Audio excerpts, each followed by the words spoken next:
Welcome to the Everyday English Podcast. Learn with me daily, improve constantly. Hello, English learners. Welcome back to English Pod. My name is Marco. And I'm Erica. And today we're bringing you another great lesson about sports, part of our sports series. That's right. And in this lesson, we are talking about maybe the world's most favorite sport. Right. One of the most popular sports in the world, soccer, or also known as football in other countries. Yes. Okay, so before we get started with this great lesson, let's take a look at some of the words we'll find in the dialogue in Vocabulary Preview. Vocabulary Preview. We're going to look at 3 words here. The first word is wingman. Wingman. A wingman. Now, wingman isn't really related to soccer in any way. Okay. But it's a way of referring to somebody as your right hand. So your helper. Your helper, your number one guy. Okay. Right? So a wingman is someone who helps you a lot. Uh-huh. Exactly. Okay. Our next word, tied. Tied. They are tied. They are tied. Now, this is an interesting word because tie can be a noun, verb, and an adjective, right? Exactly. So in this case, they are tied. It's an adjective meaning... They have the same score. Okay. And a tie is a game that has ended with no winner or loser. Both of them had the same score. exactly. And so obviously the verb to tie is to reach the same score as your other team. Exactly. All right. Well, our third word can also be used as a noun and a verb, and it is foul. Fouled. Fouled Okay, so to foul somebody. is to do something to them that is not allowed in the sport. Okay. And so when you do this, you have committed a foul. Exactly. Okay, so you use it in the same way, to foul or a foul. Interesting. Well, we're going to hear these 3 words in context now. So why don't we listen to our soccer dialogue?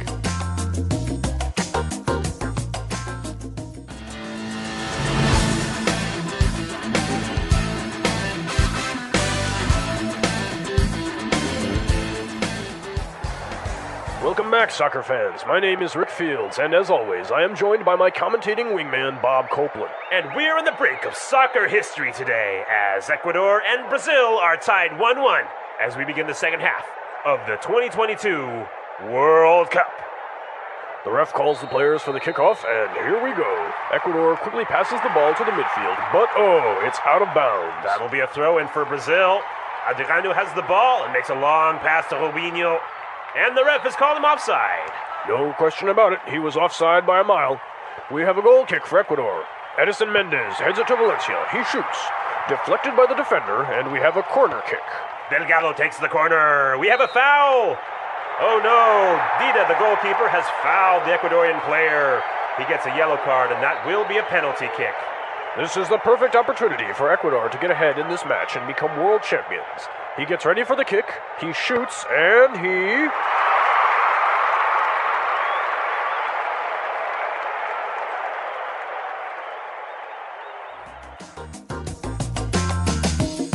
Okay, so Ecuador tied with Brazil in the 2022 World Cup. Wow, Marco, I'm really happy to see that you are able to see so far into the future. Well, I called it. So in 2022, if we do win the World Cup, you know who said it first. All right. Do you have money on that? Yes. All right. So apart from this, we saw some really great vocabulary in this lesson. So let's take a look at it now in Language Takeaway. Language Takeaway. All right. We've got a lot of soccer words for you, but they're all important. So let's take a look at the first one. Kickoff. Kickoff. Kickoff. So a kickoff. This is how you start a soccer game, right? Right. So it's the very beginning. The referee blows the whistle and you kick the ball to another player. That's the kickoff. Okay. So our next phrase, out of bounds. Out of bounds. Out of bounds. Okay. Out of bounds. This is a great word. So in soccer, when the ball goes out of bounds, it goes outside the white lines, right? Outside of the playing field. Okay. And you can use it in all other sports. You can use it in basketball. You can use it in tennis. Or football or anything. Right. So any part that is not for playing. Out of bounds. What's our next word? Throw in. A throw in. A throw in. Okay. So a throw in. The ball goes out of bounds. How do you put it back into play? Obviously, a throw in. Okay, so you throw in the ball. That's the only time where a soccer player will actually grab the ball with his hands. All right, now another soccer term we have here, offside. Offside. Offside. Okay, so this is a little bit difficult to explain, but just imagine you're on the soccer field and you are trying to score a goal. Okay. Now you have some defenders, right? Right. Those are the people who are trying to take the ball away. And you pass the ball to somebody who is behind the defenders. Oh, and that person is offside. Exactly. So you must be at all times in the same position as the defenders or in front of them, but you can't be all the way in the back. Okay, so is this a noun or a verb or an adjective? So this is an adjective. He is offside. That's his condition. Okay, great. Excellent explanation, Marco. Thank you. All right. Now we're going to look at 3 different phrases for 3 types of kicks in soccer. Okay. So let's take a look at this. The first one is goal kick. A goal kick. Okay, goal kick. So who does the goal kick? It's usually the goalie or the goalkeeper All right. who takes the goal kick. Okay, so when the goalie kicks the ball. Now, what about a corner kick? Okay, so if the team is attacking and the ball goes out of bounds in the back area near the goal, then they get a corner kick. They got to kick the ball from the corner of the field. This is a great chance to score a goal, isn't it? Exactly, yes. Okay, and our final kick, a penalty kick. Penalty kick. Penalty kick. So if a player gets fouled while he is in the area near the goal, Okay. he gets a penalty kick. So basically it's just him. I think it's 13 or 15 steps away from the goalie. And he gets the opportunity to score or to kick the ball. So there are no defenders or other players in the way. Nobody. Wow, another great chance to score a goal. Right. All right, well, these are all great soccer words, and I think we should hear them again in context. So let's listen, this time a little bit slower. Welcome back, soccer fans.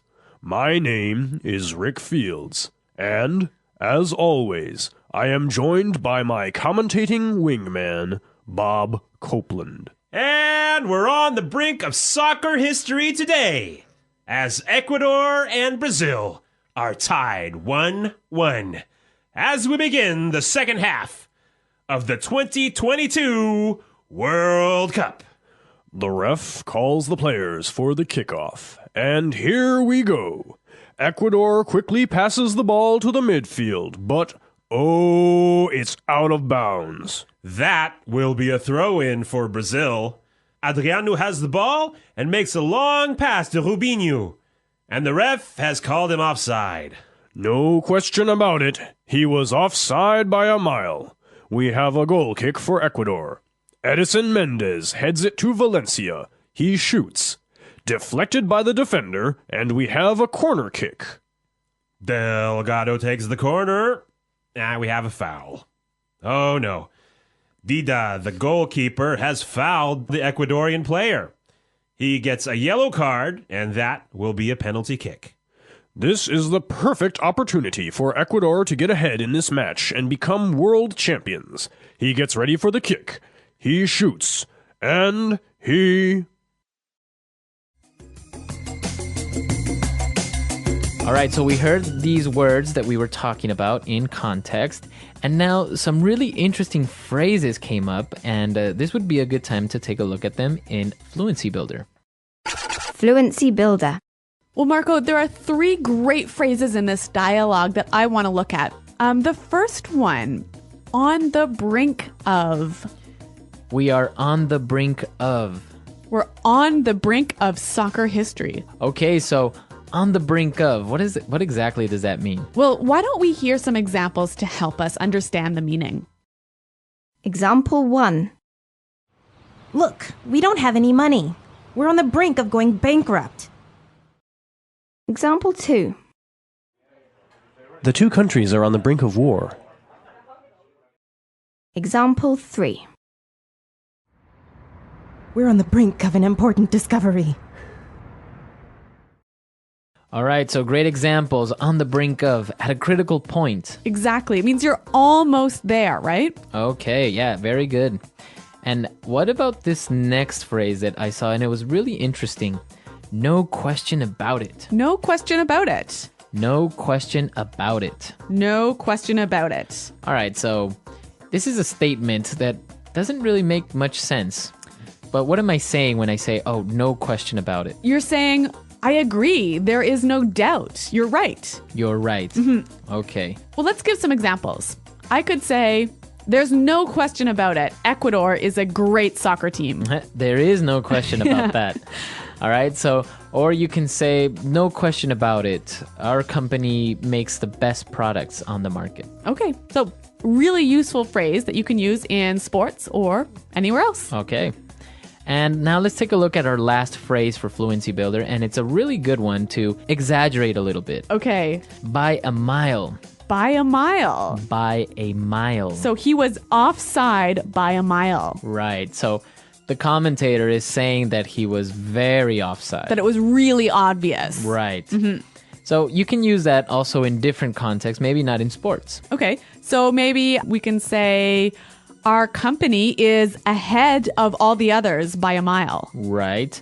Or if you tell somebody to guess your age and they say, oh, I think you are 42. Oh, you could say you're off by a mile. Right. So you're really, really wrong. Right, exactly. Yeah. So it's a way of exaggerating a little bit. Yes, and saying it's really obvious. Right. Mm-hmm. Well, 3 awesome phrases, and I think it will help us to hear them one more time. So let's listen to the dialogue.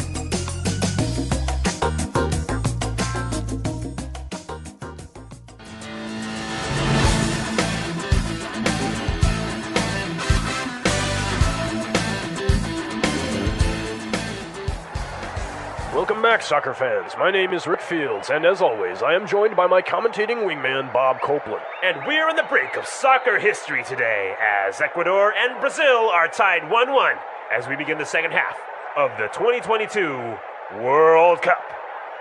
The ref calls the players for the kickoff, and here we go. Ecuador quickly passes the ball to the midfield, but it's out of bounds. That'll be a throw-in for Brazil. Adriano has the ball and makes a long pass to Robinho. And the ref has called him offside. No question about it. He was offside by a mile. We have a goal kick for Ecuador. Edison Mendez heads it to Valencia. He shoots. Deflected by the defender, and we have a corner kick. Delgado takes the corner. We have a foul. Oh no, Dida, the goalkeeper, has fouled the Ecuadorian player. He gets a yellow card, and that will be a penalty kick. This is the perfect opportunity for Ecuador to get ahead in this match and become world champions. He gets ready for the kick, he shoots, and he...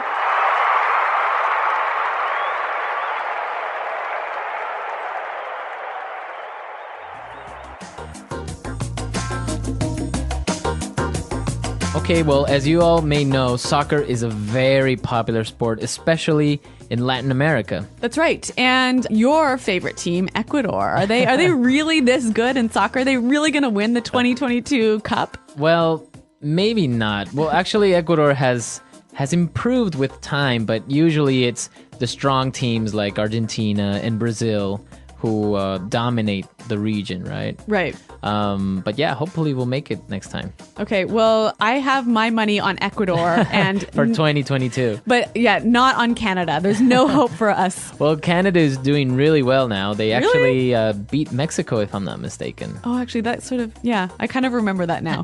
But I think there's no hope for us to beat Brazil or Argentina, one of these big countries. We have the next World Cup coming up, so it's really exciting, and I don't know who's going to win. All right, well, listeners, who do you think is going to win? Who is the best soccer team out there? Right. There are really good soccer teams, although some countries aren't really known for their soccer, like Russia. You don't really hear too much soccer from Russia. Really? Or from China is for that. I wonder how popular it is in these countries.